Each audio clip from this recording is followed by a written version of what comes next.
आप सभी बहुत अच्छे होंगे और आप सभी की तैयारी काफ़ी शानदार तरीके से चल रही होगी। आज हम लोग करने वाले हैं बिहार सिविल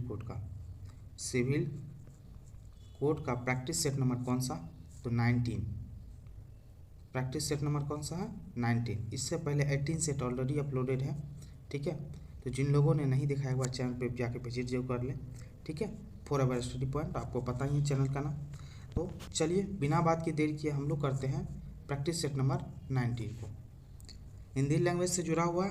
और पहला क्वेश्चन, तद्भव शब्द कौन सा है। इसको लेकर के हम तद्भव शब्द को लेकर के बहुत बार बता चुके, तद्भव तत्सम, ठीक है। तद्भव शब्द क्या होते हैं, संस्कृत से उत्पन्न होने वाले शब्द, ठीक है, जिनको थोड़ा सा परिवर्तन करके हिंदी में यूज कर लिया जाता है, ठीक है। तो तद्भव शब्द कौन सा है, इसमें लाज बोलते हैं, ऑप्शन बी, ठीक है। हिंदी में इसको यदि बोला जाए तो लाज को क्या बोलते हैं, लज्जा, ठीक है। याद रखिए इन चीज़ों को। तद्भव शब्द कौन सा हो गया, लाज, ऑप्शन बी। और इसका तत्सम क्या हो गया, लाज का तत्सम लज्जा, ठीक है। चलिए आगे देखते हैं।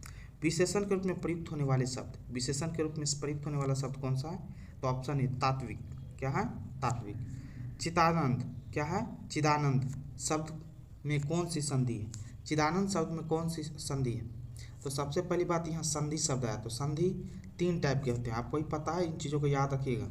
स्वर संधि, व्यंजन संधि और विसर्ग संधि, इन चीज़ों को याद रखिएगा, एग्जाम में पूछ लेता है कभी, ठीक है। तो चितानंद बोले तो चित्त प्लस आनंद, चितानंद।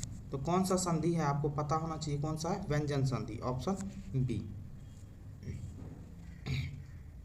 नेक्स्ट क्वेश्चन, जातिवाचक संज्ञा वाला शब्द कौन सा है, जातिवाचक संज्ञा शब्द कौन सा है, ऑप्शन सी, मानव। मानव की पूरी जाति का बोध हो रहा है, तो ऑप्शन सी। घोष व्यंजन पहचानिए, घोष व्यंजन कौन सा होता है। तब घोष व्यंजन पहचानना है तो इसमें आपको जानना पड़ेगा घोष व्यंजन होता कौन। जब हम उच्चारण करते हैं ना किसी व्यंजन का, तो स्वर तंतुओं में कंपन होने लगे, ठीक है। स्वर तंत्रियों में जब कंपन होने लगे ना जिन शब्दों के उच्चारण में, ठीक है, तंत्रियों में कंपन होने लगे, वो समझ जाइए घोष व्यंजन है। इसमें से कौन सा है, जौ, कौन सा, ऑप्शन सी, जौ के साथ साथ और कौन कौन सा, गौ, ठीक है, घ, आप ये सुने होंगे, जौ, डो, रो, और कौन सा, ढ, नो, ये सब के सब क्या, घोष व्यंजन। तो इन चीज़ों को याद रखिएगा। चलिए आगे देखते हैं, तत्सम शब्द पहचानिए। आप तत्सम शब्द को लेकर के ऑलरेडी बता चुके हैं, संस्कृत के वो शब्द जो ज्यों के त्यों संस्कृत का उठा करके हिंदी में प्रयोग कर लिए जाते हैं, ठीक है, उसको तत्सम शब्द बोलते हैं। इसमें से कौन सा शब्द है, तो कौन सा शब्द है जो संस्कृत में भी यूज होता है, सेम टू सेम हिंदी में भी यूज होता है, तो कौन सा है, वार्ता, ऑप्शन डी। वाक में आए शब्द यह कड़े सोने के हैं, तो सोने के हैं, तो पर्यायवाची, सोने का पर्यायवाची यहाँ पे क्या होगा, तो कड़ा सोना का है तो स्वर्ण का बात कर रहा है, ऑप्शन बी। आम का तत्सम रूप, आम का तत्सम रूप क्या होगा, आम्र, क्या होगा, आम्र, ऑप्शन डी। चलिए उज्ज्वल का संधि विच्छेद क्या होगा। अब उज्ज्वल का संधि विच्छेद निकाल करना है, तो उज्ज्वल का संधि विच्छेद करने के लिए आपको क्या होगा, उत्त प्लस ज्वल, क्या होगा, उत्त प्लस ज्वल, ऑप्शन बी। जटिल का विलोम शब्द, विलोम बोले तो उल्टा शब्द, जटिल का उल्टा शब्द क्या हो जाएगा, सरल, ऑप्शन ए। राजभवन में कौन सा समास है, तो राजभवन में कौन सा समास है, तत्पुरुष समास, ऑप्शन ए। राजभवन बोले तो राजा का भवन, ठीक है, राजभवन। तो ये अंतिम, आप क्या होता है, तत्पुरुष समास में क्या होता है, अंतिम पद क्या होता है, खंड, अंतिम खंड, लास्ट वाला खंड अंतिम क्या होगा, प्रधान होगा। तो ये चीज़ याद रखिएगा, राजा का भवन, राजभवन, ऑप्शन ए। चलिए श्री गणेश का विलोम शब्द क्या है, श्री गणेश का विलोम बोले तो उल्टा शब्द, इतिश्री, ऑप्शन ए। ताप का विलोम शब्द क्या होगा, ताप का उल्टा शब्द क्या होता है, संताप, ऑप्शन सी। सही वर्तनी वाले शब्द का चयन करना है, वर्तनी किसका, सौहार्द, इसमें सही वर्तनी कौन सा, तो ऑप्शन ए। आगे देखते हैं, दिए गए शब्द का विलोम निकालना, विलोम बोले तो उल्टा शब्द, मौन बोले तो जो चुपचाप रहता है उसका उल्टा क्या होगा, वाचाल, जो बहुत ज़्यादा बोलता है, ऑप्शन सी। दिए गए समानार्थी शब्द का चयन कीजिए, कमल का समानार्थी शब्द क्या होगा, कमल का समानार्थी शब्द होता है अम्बुज, ऑप्शन ए। दिए गए समानार्थी शब्द का चयन कीजिए। अब समानार्थी शब्द फिर से बोल रहा है, पुष्प को और क्या क्या बोलते हैं अपने लोग, प्रसून बोलते हैं, ठीक है, ऑप्शन बी। नेक्स्ट क्वेश्चन है मुहावरे का अर्थ बताना। आंखों में धूल झोंकना। आंखों में धूल झोंकना मतलब क्या होता है? धोखा देना। Option D. निम्नलिखित प्रश्न में दिए गए 4 विकल्पों में उस विकल्प का चयन जो मुहावरे का अर्थ सही व्यक्त कर। देवता कुछ कर जाना। देवता कुछ कर जाने का मतलब क्या? घबरा जाना। Option D. वाक्यांश के लिए एक सार्थक शब्द बताना। किसी पर विजय पाने की इच्छा रखने वाला। किसी पर विजय पाने की इच्छा रखने वाले को क्या बोलते हैं? जिज्ञासु बोलते हैं। जिज्ञासु। Option B. चलिए अब इंग्लिश लैंग्वेज आ गया, तब देखते हैं इसमें। अब पूरे शब्द का एक मीनिंग क्या होगा? A person who readily believes others.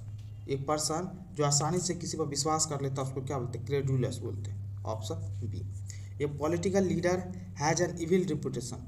A political leader का रेपुटेशन क्या होता है? बहुत अंधा होता है, एक तरीके से बोले तो गंदा होता है। ठीक है, ही इज नॉट ट्रस्टेड, उस पर कोई विश्वास नहीं करता। तो क्या होगा? नोटोरियस। ऑप्शन। ठीक है। कुख्यात मतलब बहुत गंदे कामों के लिए फेमस होना। Option A. चलिए, a person who helps even a stranger in difficulty.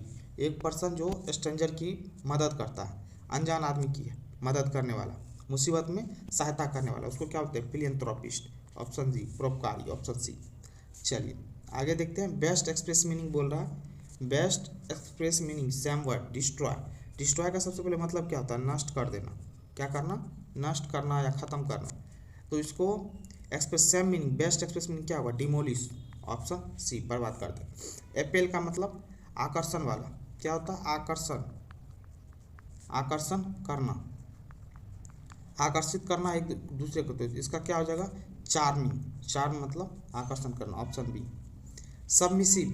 Submissive का मतलब क्या होता है? सबमिसिव का मतलब होता है आज्ञाकारी। बोलते हैं ना आज्ञाकारी बच्चा, तो सबमिसिव। आज्ञाकारी का समानार्थी क्या होगा? मानने वाला, ओबीडिएंट। Option D. नेक्स्ट देखते हैं। मिसस्पेल्ड वर्ड आ गया।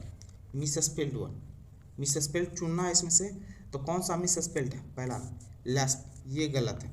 इसका स्पेलिंग क्या होता है? LAPS होता है। लेप्स मतलब क्या होता है? बीत जाना। क्या होता है? लेप्स बोलते हैं ना, लेप्स हो गया, बीत जाना। ठीक है, गुजर जाना। ठीक है। नेक्स्ट 28 का कौन सा होगा? वायलेंस। Option A. ये क्या है? मिसस्पेल्ड है। क्या होगा? VIOLENC। वायलेंस का मतलब पता ही है? हिंसा करना, हिंसा होता है। ठीक है। नेक्स्ट में मिसस्पेल्ड कौन सा? मटेरियल। स्पेलिंग गलत है, मिसस्पेल्ड है। Option D. MAT होता है, MATERIAL। मटेरियल बोले तो वस्तु। Option D. चलिए आगे देखते हैं। फ्रेज आ गया। फ्रेज में समझते हैं बात को। आइडोजन phrase. The throw dust in one's eye. क्या बोल रहा है? To throw dust in one's eye, धोखा देना। ठीक है। क्या मतलब? किसी के आंखों के सामने धोखा देना, मतलब to decide. Option B. The alpha and omega. The alpha and omega का मतलब होता है प्रारंभ और अंत। ठीक है। इसका कौन सा होगा? Beginning and and. Option A. आगे देखते हैं। A dry run. A dry run का मतलब क्या होता है? पूर्वाभ्यास। क्या होता है? पूर्वाभ्यास मतलब किसी कोई काम करने से पहले अभ्यास करना। तो कौन सा होगा इसमें? To rehearsal. रिहर्सल करते हैं ना। Option B. आगे चलिए। अपोजिट मीनिंग बोल रहा है आपको। अपोजिट मीनिंग LA का सबसे पहले मतलब होता है क्या? दोस्त। क्या होता है? दोस्त, फ्रेंड। ठीक है। इसका उल्टा क्या हो जाएगा? एनिमी, दुश्मन। Option C. ओवरलुक का मतलब क्या होता है? उपेक्षा करना। क्या करना? उपेक्षा करना। इसका क्या हो जाएगा? अपोजिट मीनिंग नोटिस, मतलब उसको समझना। यहाँ होता है ध्यान नहीं देना, नोटिस का मतलब ध्यान देना। Option B. चलिए इमर्ज। इमर्ज का मतलब क्या होता है? प्रकट होना। क्या होना? प्रकट होना। इमर्ज का इसका क्या हो जाएगा? अपोजिट डिसअपियर, दिखाई नहीं देना। Option D. चलिए अल्टरनेटिव चूज करेक्ट भरना, fill in the blank. The car stop dash when a brakes were applied. Car stopped immediately. क्या होगा? Immediately stop. But for this dash they would have attack each other. तो क्या हो जाएगा? Invention. क्या हो जाएगा? Intervention. Option B. We can dash our self from the rain by wearing a rain coat. क्या? प्रोटेक्ट होता है। क्या होता है? बरसात से प्रोटेक्ट करना। Option C. I spite of many dash we manage to go ahead with our tree plantation drive. क्या होगा? रेस्ट्रिक्शन।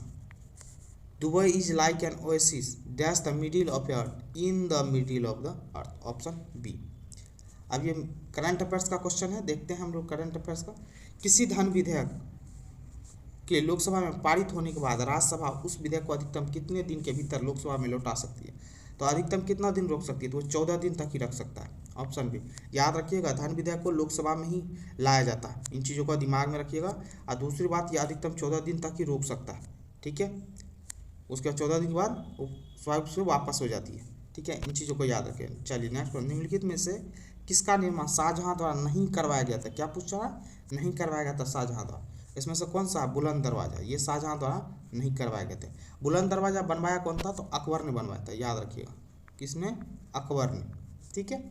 अकबर ने कब बनाया था? 1572-73 में। क्वेश्चन पूछता है ये, तो थोड़ा सा ध्यान रखिएगा बुलंद दरवाजा को लेकर के, ठीक है।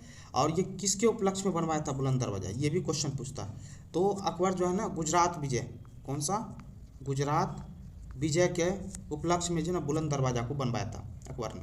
बाकी जामा मस्जिद शाहजहां ने बनवाया था। शाहजहां कब बनवाया था? तो याद रखिएगा, कब? 1656 में, 1656 में, ठीक है। और लाल किला कब बनवाया था इन्होंने? 1648 ईस्वी में, ठीक है। ये सब फेमस चीज़ है, तो याद रखिएगा।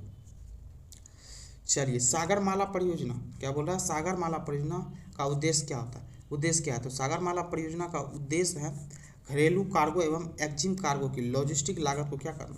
कम करना, ऑप्शन बी। और ये सागरमाला परियोजना आया कब था? तो याद रखिएगा 2015 में आया था, ठीक है, मोदी जी के टर्न पर।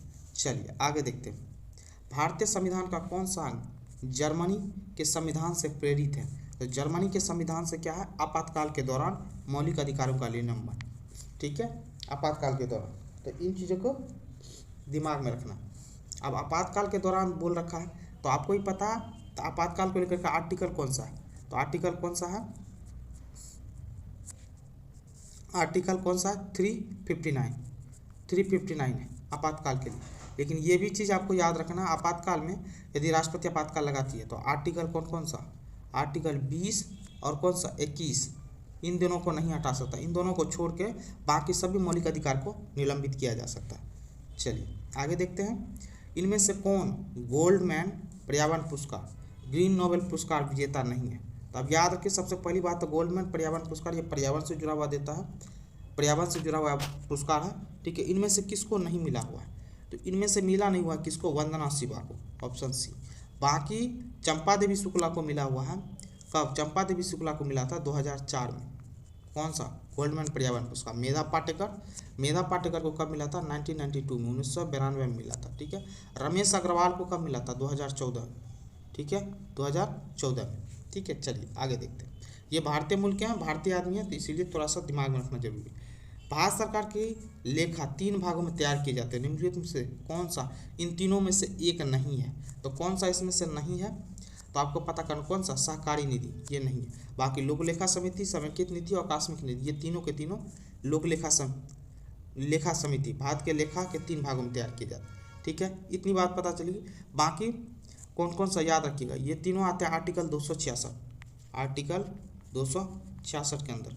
तो ये चीज़ याद के। लोक लेखा समिति में कितने मेंबर होते हैं? 22 मेंबर होते हैं, ठीक है। इसमें से कौन सा?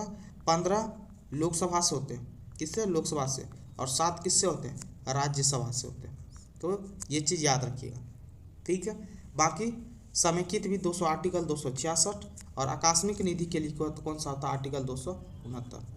ये चीज़ दिमाग में रखना। चलिए आगे देखते हैं। निम्नलिखित में से कौन सा नेताजी सुभाष चंद्र बोस से संबंधित नहीं है? अब नेताजी सुभाष चंद्र बोस से संबंधित इसमें से कौन सा नहीं है? तो इन्होंने आज़ाद हिंद फौज की स्थापना की थी, हाँ तो ये तो किए थे, एकदम सही बात है। इन्होंने निर्वासित करके मांडले जेल में भेजा गया था, सही बात है ये भी। ये संविधान के मसौदा समिति के सदस्य नहीं थे, यही हो गया जो आंसर से। और सहयोग आंदोलन 1921 में भाग लेते, हाँ, जिसकी वजह से उसको जेल में भी डाला गया था। तो ये चीज़ याद रखिएगा। तो ऑप्शन सी, ये सुभाष चंद्र बोस से संबंधित नहीं है, मसौदा समिति के सदस्य नहीं थे सुभाष चंद्र बोस। बाकी याद रखिएगा, नेताजी सुभाष चंद्र बोस के राजनीतिक गुरु कौन थे? तो कौन थे? चित्तरंजन दास, याद रखिएगा, कौन थे? चित्तरंजन दास। आगे देखते हैं। भारत में राष्ट्रीय गरीबी रेखा के बारे में 2014 की रंगराजन समिति की रिपोर्ट के अनुसार निम्नलिखित में से कौन सा कथन सही है? आप देखिए, राष्ट्रीय राष्ट्रीय गरीबी रेखा 2014 में रंगराजन समिति की रिपोर्ट के हिसाब से कौन सा सही है? तो ये चीज़ जानने से पहले एक बार पढ़ लेते हैं। इसमें देखते हैं ये उपभोग व्यय 1272 से कम है, नहीं ये गलत है। आप सीधा सीधा सा जान लो, ग्रामीण रेखा में 972, ग्रामीण में कितना 972 रुपया मंथली जो व्यय कर सके, ठीक है, याद रखिए। वो अपने उपभोग पे 972 रुपया, शहरी में 972, ग्रामीण में 972, इन चीज़ों को दिमाग में रखिएगा। मासिक, जबकि शहर में 1407 रुपया मासिक व्यय कर सके, तो इससे कम जो व्यय करेगा तो वो गरीब माना जाएगा। ग्रामीण में 972, शहर में 1407 रुपया, इससे कम यदि कोई व्यय करता है अपने उपभोग पर मासिक मंथली तो वो गरीब माना जाएगा, ठीक है। और या नहीं तो शहर में कितना 47 रुपया 47 रुपीज़ प्रतिदिन के हिसाब से, ठीक है। और गांव में कितना 32 रुपया प्रतिदिन के हिसाब से, ठीक है, प्रतिदिन के हिसाब से। इससे यदि कम व्यय करेगा, इससे कम खर्चा करने वाला आदमी कोई हो इन दोनों इलाकों में किसी में भी, तो वो गरीब माना जाएगा। अब इसमें से देख लीजिए आपका आंसर कौन सा है। तो कौन सा है? तो आपको पता चल गया कि ऑप्शन बी, शहरी क्षेत्र में रहने वाला ऐसे व्यक्ति जिसका मासिक प्रति व्यक्ति उपभोग व्यय 1407 रुपया से कम है, गरीब माना जाना चाहिए, ऑप्शन बी। बाकी और जो भी बताया याद रखिए ग्रामीण और शहर के लिए। अब ये तो शहर को लेकर पूछ लिया, ग्रामीण के लिए भी कितना बताया 972, ये याद रखिएगा 972 रुपया प्रति व्यक्ति, ठीक है। इन चीज़ों को याद रखिएगा। या नहीं तो याद रखिएगा शहर में 47 रुपया प्रतिदिन के हिसाब से खर्चा कर सके, गाँव में कितना 32 रुपया प्रतिदिन के हिसाब से। चलिए आगे देखिए, क्वेश्चन किसी भी तरफ घुमा के दे सकता है, तो इसीलिए याद रखिए इन चीज़ों। इनमें से किस आंदोलन का नेतृत्व महात्मा गांधी ने नहीं किया था? तो महात्मा गांधी ने नहीं किया था कौन सा? तो ऑप्शन ए बारदौली सत्याग्रह। इसको कौन किए थे? वल्लभ भाई पटेल। किसने? वल्लभ भाई पटेल जी ने इसका नेतृत्व किया था। बाकी खेड़ा सत्याग्रह गांधी जी से जुड़ा हुआ, निष्क्रिय प्रति 1904 गांधी जी से जुड़ा हुआ, भारत छोड़ो आंदोलन गांधी जी से जुड़ा हुआ, ठीक है। चलिए आगे, संपूर्ण क्रांति का नारा किसने दिया था? तो संपूर्ण क्रांति का नारा दिया था जयप्रकाश नारायण ने, ऑप्शन सी। और ये कब दिया था? 1974 में, ठीक है, जो इमरजेंसी का टाइम था बाद में, ठीक है। बिहार के पटना से दिया था, तो याद रखिएगा इन चीज़ों को। चलिए, और जयप्रकाश नारायण को 1999 में 1999 मरने के बाद भारत रत्न से सम्मानित किया गया था, ठीक है। सिंधु घाटी सभ्यता किस शहर का शाब्दिक अर्थ मृतकों का टीला है? तो किसको बोलते हैं? मोहनजोदड़ो को, ऑप्शन डी। याद रखिएगा 1922 ईस्वी में राखल दास बनर्जी ने इसकी खोज की थी। चलिए, चर्चा में रही द लाइट वी कैरी, क्या बोल रहा है? द लाइट वी कैरी नामक पुस्तक के लेखक कौन? अब कौन है? मिशेल ओबामा, ठीक है, ऑप्शन ए। प्रतिवर्ष विश्व भर में विश्व मानवतावादी दिवस कब मनाया जाता है? तो 19 अगस्त को मनाया जाता है, ऑप्शन बी। जमानती अपराध में जमानत का एक अधिकार के रूप में स्वीकार की जाती है, किसके द्वारा? या तो पुलिस ऑफिसर और न्यायालय द्वारा, ऑप्शन सी। आईपीसी का पूर्ण रूप निम्न में से कौन सा? आईपीसी का फुल फॉर्म पूछ रहा आपसे, इंडियन पेनल कोड बोलते हैं, ऑप्शन ए। गति का दूसरा समीकरण डैश और समय के बीच के संबंध को देता है, तो गति और किसकी स्थिति, सिचुएशन को, ये कहाँ पे है? Option D. चलिए आगे देखते हैं, डैश द्वारा निश्चित अनुपात का नियम उद्धृत किया गया है। निश्चित अनुपात का नियम किसके द्वारा किया गया? तो किसके? प्राउस्ट द्वारा, ऑप्शन सी। महिलाओं में गुणसूत्रों की स्थिति होती है, महिलाओं में गुणसूत्रों की स्थिति 22+XX होता है, ऑप्शन ए। याद रखिए मनुष्य में गुणसूत्र की संख्या कितनी होती है? मनुष्य में 46, ठीक है, तो इन चीज़ों को याद रखिए। चलिए, डैश के आँखों की लेंस की फोकल लंबाई समायोजित करने में मदद करता है, तो क्या करता है इसमें से? तो सीयरी बॉडी करती है, ऑप्शन डी। डैश यौगिक में एक क्रियात्मक समूह के रूप में OH है, तो किसमें OH होता है? तो एल्कोहल में होता है, ऑप्शन बी। बाकी अब नेक्स्ट आपको पता है मैथ का है, रीजनिंग का क्वेश्चन है, तो आप इनको रेगुलर प्रैक्टिस करते रहिए। अब हम चलते हैं बिना बात की देरी किए किस पे? तो कंप्यूटर को साइंस को 46 से है, मात्र 15 क्वेश्चन है आपके लिए, कंप्यूटर से जुड़ा हुआ क्वेश्चन पूछा जाएगा। चलिए करते हैं। इंटरनेट में डैश का उपयोग किया जाता है, इंटरनेट में किसका उपयोग किया जाता है? तो आपको ही पता है, पैकेट स्विचिंग का, ठीक है, ऑप्शन बी। बाइट शब्द किसके द्वारा गढ़ा गया? बाइट शब्द गढ़ा गया मतलब बोला गया किससे? बर्नर बुखोज द्वारा, ऑप्शन ए। निम्नलिखित में से कौन सा है computer utility program? Computer utility program कौन सा? Disk defragmenter fragmenter, option A. चलिए आगे, निम्नलिखित में से कौन सा स्प्रेडशीट का एक उदाहरण है? स्प्रेडशीट का उदाहरण कौन सा है इसमें से? तो कौन है? Microsoft Excel, option B. Windows में डैश की उपयोगिता वर्तमान स्क्रीन में चयनित क्षेत्र के आकार को बढ़ाती है, तो कौन करती है? मैग्नीफायर। क्या करती है? मैग्नीफायर, ऑप्शन कौन करती है? Magnifier, option C. चलिए, माइक्रोसॉफ्ट वर्ड में एक पत्ते एड्रेस को टाइप करते समय डैश के प्रयोग को सदा प्राथमिकता देनी चाहिए, तो किसकी प्राथमिकता देनी चाहिए? सॉफ्ट रिटर्न की, ऑप्शन डी। सर्वप्रथम पंच कार्ड का प्रयोग किसने किया था? तो पंच कार्ड का प्रयोग सर्वप्रथम किसने किया था? तो जोसेफ मैरी ने किया था, ऑप्शन डी। VDU का पूरा नाम है, अब VDU का फुल फॉर्म आपसे पूछ लिया, क्या होता है? Visual display unit, option A. निम्न में से किस कीबोर्ड शॉर्टकट का उपयोग MS वर्ड में अंडू ऑपरेशन करने के लिए क्या आता है? तो अंडू ऑपरेशन करने के लिए Ctrl+Z दबाते हैं, ऑप्शन सी। लैन में डाटा स्थानांतरण का रेट है, लैन में डाटा स्थान, लोकल एरिया नेटवर्क जिसको बोलते हैं, 1 से लेकर के 100 Mbps के बीच में, option A. Read only memory रोम कौन सी विशेषता उसे उपयोगी बनाती है? तो रोम की कौन सी विशेषता होती है वो बताइए। तो क्या होता है? रोम में डाटा नॉन वॉलेटाइल होता है, अर्थात बिना इलेक्ट्रिक पावर के भी ये रहता है, ऑप्शन बी। आगे, कंप्यूटर के संदर्भ में ट्रैकर बॉल एक डैश डिवाइस है, कंप्यूटर के संबंध में ट्रैकर बॉल कौन सा डिवाइस है? तो कौन सा है? इनपुट डिवाइस है, ऑप्शन डी। 64 बीट की लेंथ के वर्ड किन कंप्यूटर में प्रयोग होते हैं? तो किस कंप्यूटर में होता है? तो मिनी कंप्यूटर में, ऑप्शन ए।